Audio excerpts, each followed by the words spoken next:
বিশ্বজগতের অগণিত রহস্যের মাঝে মানুষের জীবন যেন এক জটিল পরীক্ষার মঞ্চ। জীবনের যাত্রাপথে কখনো নেমে আসে অনাকাঙ্ক্ষিত বিপদের ঘোর অমানিসা, কখনো দুরারোগ্য ব্যাধির অসহ্য যন্ত্রণা, আবার কখনো চারপাশের সব দরজা একযোগে বন্ধ হয়ে যাওয়ার এক নিদারুণ নিঃসঙ্গতা। এমন সংকটময় পরিস্থিতিতে মানুষ যখন দিশাহারা হয়ে আশ্রয়ের সন্ধান করে, তখন সঠিক পথ জানা না থাকলে সে আরো গভীরে হারিয়ে যায়। কিন্তু চিরন্তন সত্য হলো, জগতের সমস্ত সৃষ্টির ক্ষমতা যেখানে শেষ হয়, আরশে আজিমের মালিকের অসীম রহমতের সূচনা ঠিক সেখান থেকেই। ইসলামের ইতিহাস ও মহাগ্রন্থ কোরআনের পাতায় পাতায় ছড়িয়ে আছে এমন কিছু সুনির্দিষ্ট আমল, ঐশ্বরিক নাম এবং নবীদের পরীক্ষিত মজেজাপূর্ণ দোয়া, যা এক মুহূর্তেই একজন নিঃস্ব ও অসহায় বান্দার ভাগ্য বদলে দিতে পারে। মানব জীবনের সব জটিলতার অবসান ঘটিয়ে কিভাবে সরাসরি আল্লাহর সাথে এক আত্মিক সম্পর্ক গড়ে তোলা যায় এবং কোরআনের অমোঘ শক্তির মাধ্যমে জীবনের সর্বশ্রেষ্ঠ বিজয় অর্জন করা যায়, চলুন তার একটি বিস্তৃত ও হৃদয় স্পর্শী আলোকময় যাত্রার প্রবেশ করা যাক। যে কোনো প্রার্থনা বা আবদার আল্লাহর দরবারে পেশ করার সুনির্দিষ্ট ও কার্যকর মাধ্যম হলো তার সুন্দর গুণবাচক নামগুলোর উসিলা দেওয়া। বান্দা যখন গভীর অনুরাগে ইয়া রহমান, ইয়া রহিম, ইয়া হাইয়্যু, ইয়া কাইয়্যুম বলে স্রষ্টাকে আহ্বান জানায়, তখন সেই দোয়া কখনোই খালি হাতে ফিরে আসে না। রাসূলুল্লাহ সাল্লাল্লাহু আলাইহি ওয়াসাল্লাম দোয়ার সময় আল্লাহর সমস্ত জানা ও অজানা নামের বরকত প্রার্থনা করতেন।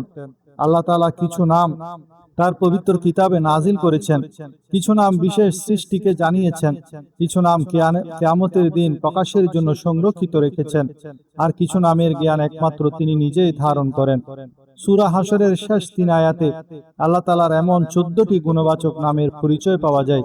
তিনি এক, অদ্বিতীয়, দৃশ্য অদৃশ্যের পরিজ্ঞাত এবং পরম দয়াময়।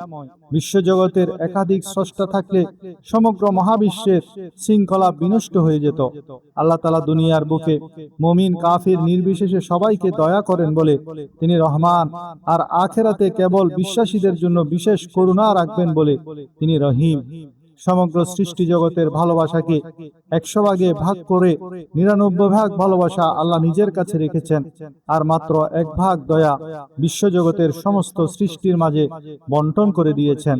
ফলে মানুষের ইবাদত বা আমলের শক্তিতে নয়, বরং কেবল আল্লাহর এই অসীম রহমতের উপর ভরসা করে জান্নাত লাভ করা সম্ভব। পৃথিবীর সাধারণ নিয়মে একজন দেশের প্রধানমন্ত্রীর আসনে যদি কোনো সাধারণ চৌকিদারকে বসিয়ে একই সম্মানের মালা পরানো হয়, তবে তা যেমন প্রধানমন্ত্রীর জন্য চরম অপমানজনক, ঠিক তেমনি সমগ্র মহাবিশ্বের একচ্ছত্র অধিপতি আল্লাহ রাব্বুল আলামিনের খাস মর্যাদা ও অধিকার যদি কোনো সাধারণ বান্দা বা সৃষ্টির কাছে পেশ করা হয়, তবে তা তাওহীদের মূল ভিত্তিকে চুরমার করে দেয়। আল্লাহ তাআলা অন্যান্য যে কোনো ভুল ক্ষমা করলেও তার সাথে কাউকে শরীক করা বা শিরকের অপরাধ কখনো ক্ষমা করেন না।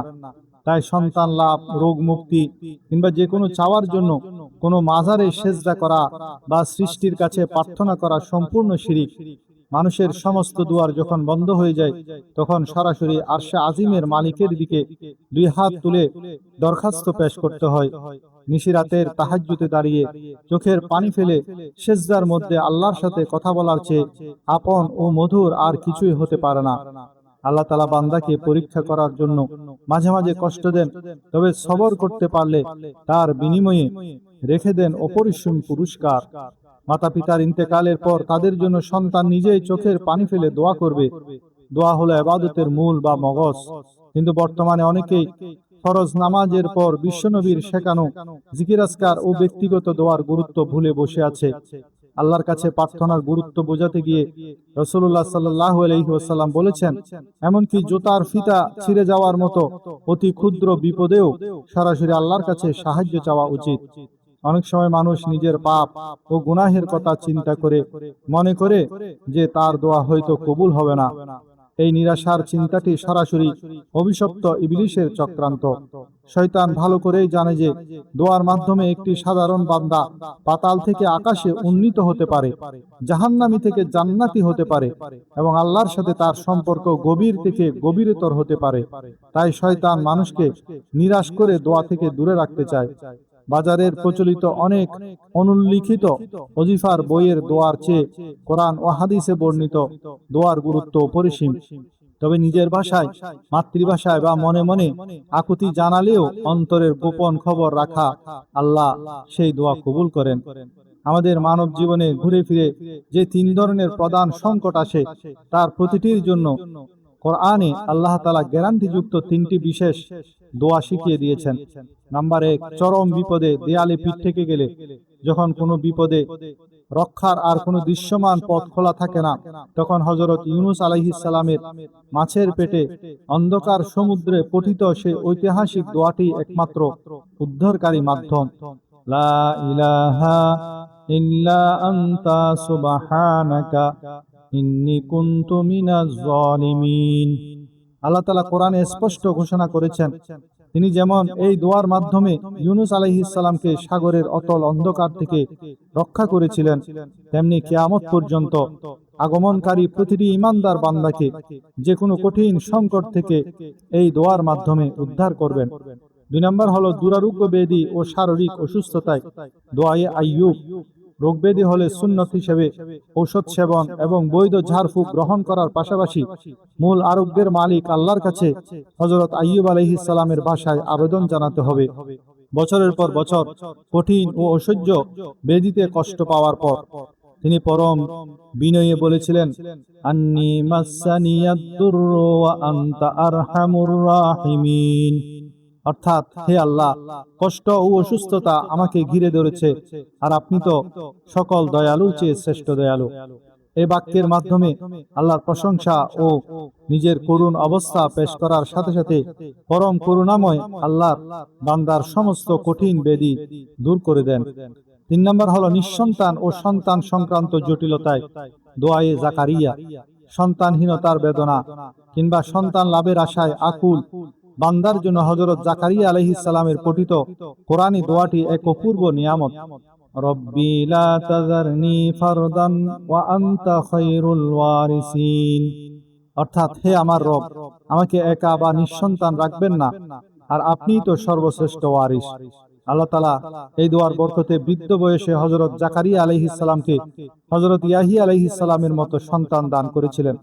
জীবনের প্রতিকূলতায় বান্দা যখন নিজের সর্বাত্মক চেষ্টা চালানোর উপর সমস্ত অহংকার ত্যাগ করে নতজানু হয়ে উচ্চারণ করে, হাসবুনাল্লাহু ওয়া নি'মাল ওয়াকিল, আমার জন্য আল্লাহই যথেষ্ট এবং তিনিই আমার শ্রেষ্ঠ অভিভাবক, তখন তার সেই সংকট বা পরিস্থিতি মোকাবেলার পূর্ণ দায়িত্ব স্বয়ং আল্লাহ তাআলা আরশে আজিম থেকে গ্রহণ করেন। পরিবারের মায়েরা ও বোনেরা নিজেরা এই আমল করার পাশাপাশি স্বামী ও সন্তানদের শিক্ষা দিলে পুরো সংসারটি জান্নাতের শান্তিময় টুকরায় পরিণত হয়। স্বজন বা প্রিয়জন হারালে বিলাপ করা কিংবা হা হুতাশ করা বিশ্বাসীদের পরিচয় নয়। রাসূলুল্লাহ সাল্লাল্লাহু আলাইহি ওয়াসাল্লাম এই জাতীয় অস্থিরতা প্রকাশ করতে নিষেধ করেছেন। প্রকৃত মুমিন বিপদের মুখোমুখি হলে পাঠ করে, ইন্না লিল্লাহি ওয়া ইন্না ইলাইহি রাজিউন, এবং এর সাথে সাথে পরম আস্থায় আল্লাহর কাছে প্রার্থনা করে, আল্লাহুম্মা আজুরনি ফি মুসিবাতি ওয়া আখলিফনি খায়রাম মিনহা। অর্থাৎ, হে আল্লাহ, আমার এই বিপদে ধৈর্য ধারণের বিনিময়ে আমাকে প্রতিদান দিও এবং যা হারিয়েছি তার চেয়ে উত্তম কিছু বদলা হিসেবে দান করো। হাদিস শরীফে বর্ণিত উম্মে সালমা রাদিয়াল্লাহু তাআলা আনহা, ওনার জীবনের ঘটনাটি বিপদে ধৈর্য ধারণের এক অনুপম দৃষ্টান্ত। তিনি এবং তার স্বামী আবু সালমা রাদিয়াল্লাহু তাআলা আনহু ছিলেন অত্যন্ত সুখী ও ঈমানদার এক দম্পতি। উহুদ যুদ্ধের পর যখন আবু সালমা রাদিয়াল্লাহু তাআলা আনহু শাহাদাত বরণ করলেন, তখন উম্মে সালমা রাদিয়াল্লাহু তাআলা আনহু চোখের পানিতে বুক ভাসিয়ে বিশ্বনবীর শেখানো সেই দোয়ার উপর অবিচল আমল চালিয়ে যান। মদিনার বুকে তার স্বামীর চেয়ে উত্তম কোনো মানুষ তার চোখে পড়ছিল না। তবু আল্লাহর প্রতি অগাধ বিশ্বাস রেখে তিনি বারবার বলতে থাকেন, আল্লাহ যেন তাকে এর চেয়ে শ্রেষ্ঠ বদলা দান করেন। এই দোয়ার বরকতে কিছুদিন পর স্বয়ং বিশ্বনবী হযরত মুহাম্মদ সাল্লাল্লাহু আলাইহি ওয়াসাল্লাম উম্মে সালমা রাদিয়াল্লাহু তাআলা আনহাকে বিবাহ পাঠান এবং তিনি বিশ্ব মুসলিম উম্মার মা উম্মাহাতুল মুমিনিনের মর্যাদাপূর্ণ আসনে অধিষ্ঠিত হন। বিপদে ধৈর্য ধারণ ও সাধ্যমতো চেষ্টা করার পর পুরো বিষয়টি আল্লাহর কাছে সুপর্দ করার সর্বোত্তম শিক্ষা রয়েছে হযরত ইব্রাহিম আলাইহিস সালামের জীবনে। সম্পূর্ণ শিরিক ও মূর্তি পূজার পরিবেশে এককভাবে জন্ম নিয়েও তিনি নিজের পর্যবেক্ষণ ও গভীর চিন্তার মাধ্যমে এক আল্লাহর পরিচয় লাভ করেছিলেন। তারা চাঁদ কিংবা প্রচন্ড উত্তপ্ত সূর্য যা কিছু ডুবে যায় বা বিলীন হয় তা কখনো মানুষের রব হতে পারে না। এই যুক্তিতে তিনি আসমান ও জমিনের একমাত্র স্রষ্টার দিকে নিজের মুখ ফেরান। পরবর্তীতে অত্যাচারী শাসক নমরুদ যখন জীবন ও মৃত্যুর নিয়ন্ত্রক হিসেবে নিজেকে দাবি করে দুইজন কয়েদির একজনকে হত্যা অন্যজনকে মুক্তি দিয়ে ধোঁকা দেওয়ার চেষ্টা করেছিল, তখন হযরত ইব্রাহিম আলাইহিস সালাম তার ঐশ্বরিক বিচক্ষণতা দিয়ে চ্যালেঞ্জ ছুড়ে দিয়েছিলেন। তিনি বলেছিলেন, আল্লাহ প্রতিদিন পূর্ব দিক থেকে সূর্য উদিত করেন, নমরুদ যেন তা পশ্চিম দিক থেকে উদিত করে দেখায়। এই যুক্তির সামনে স্বৈরাচারী নমরুদ সম্পূর্ণ পরাস্ত হয়। পরাজিত হয়ে নমরুদ যখন বিশাল অগ্নিকুণ্ড তৈরি করে হযরত ইব্রাহিম আলাইহিস সালামকে হাত পা বেঁধে নিক্ষেপ করার ব্যবস্থা করল, এমনকি জিব্রাইল আলাইহিস সালাম এসে সাহায্যের প্রস্তাব দিলেন, তখনও তিনি কোন সৃষ্টির সাহায্য না নিয়ে কেবল উচ্চারণ করেছিলেন, হাসবুনাল্লাহু ওয়া নি'মাল ওয়াকিল। ফলশ্রুতিতে স্বয়ং আল্লাহ তাআলা আগুনকে নির্দেশ দিয়েছিলেন ইব্রাহিমের জন্য বরফের মতো শীতল না হয়ে শান্তিদায়ক ও জান্নাতের চমৎকার বাগান হয়ে যেতে।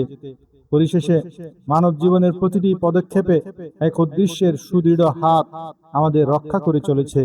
তিনি আমাদের মহান রব আল লতীফ আর রহমান। জীবনের ঝঞ্ঝা বায়ুতে যখন আশার সমস্ত প্রদীপ নিভে যায়, তখন হতাশার অন্ধকারে তলিয়ে না গিয়ে তৌহিদের বিশুদ্ধতায় নিজেকে আলোকিত করায় এক প্রকৃত বিশ্বাসীর একমাত্র লক্ষ্য হওয়া উচিত। মাজারে গিয়ে বা মানুষের কাছে হাত না পেতে গভীর রাতে সেজদার বেকুলতায় নিজের জবানকে আল্লাহর জিকিরে সিক্ত রাখা এবং কোরআনে বর্ণিত কালজয়ী দোয়াগুলোর উপর পূর্ণ আস্থা রাখাই হলো সকল সমস্যার ঐশ্বরিক সমাধান। বান্দা যখন পৃথিবীর সব ভরসা ছেড়ে দিয়ে কেবল আল্লাহর দরবারে নিজেকে সমর্পণ করে, তখন অসম্ভব ও সম্ভব হয়ে ওঠে এবং জীবনের প্রতিটি বিষাদময় মুহূর্ত জান্নাতি প্রশান্তিতে ভরে ওঠে। পরম করুণাময় আল্লাহ আমাদের সকলকে শিরিক মুক্ত থেকে সরাসরি তারই চরণে সমস্ত আকুতি পেশ করার তৌফিক দান করুন। আমিন।